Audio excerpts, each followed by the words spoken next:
We're going to be on this series based on Brené Brown's book, Daring Greatly. And how many of you are familiar with her work? You either have read her books or seen her TED Talks that went viral. Okay, since not every hand went up, for those of you who are not familiar with her work, you already have one homework assignment. And that homework assignment is go Google her, find her TED Talks, and listen to them. They are powerful, life-changing talks with fantastic message. I read the book too, but at the very least, get familiar with her talk on vulnerability and her talk on shame that went viral. One of the things that I really appreciate about Brené Brown is her mind and her authenticity, her realness. She is a researcher, she's an academic, she's a professor at the University of Houston, and her work has been to explore this topic of wholehearted living.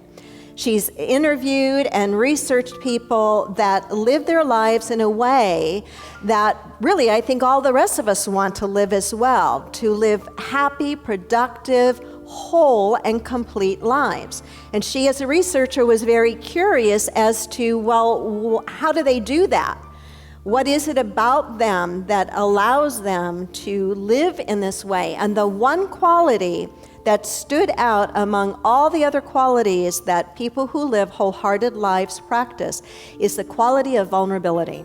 There was a quote that she heard that really launched her deep into this work. And it was a quote from a speech that Teddy Roosevelt gave in 1910 in Paris.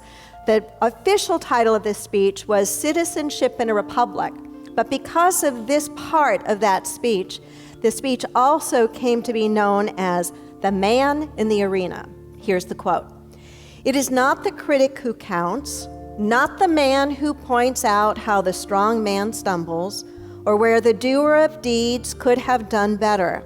The credit belongs to the man who is actually in the arena, whose face is marred by dust and sweat and blood, who strives valiantly, who errs, who comes short again and again, because there is no effort without error or shortcoming, but who does actually strive to do the deeds, who knows great enthusiasms, the great devotions, who spends himself in a worthy cause, who at the best knows in the end the triumph of high achievement, and who at the worst, if he fails, at least fails while daring greatly."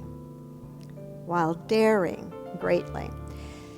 She lists, and I'm only going to touch upon a few of them, she lists 10 qualities of what people who live wholeheartedly embody, how they live. Here is a sampling of them. She says that people who live wholeheartedly cultivate authenticity, and they let go of what people think. People who live wholeheartedly cultivate self-compassion and let go of perfectionism. Anybody in this room struggling at all with elements of perfectionism?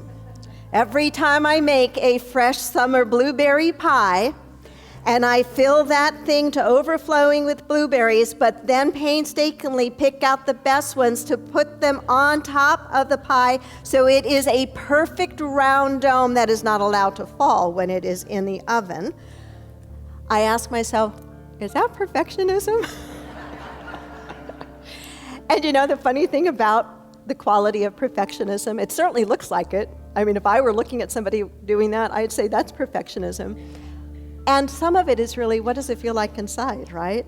Is it a joyful thing? Is it a game? Is it something you're doing just because you want to see if you can do it, right?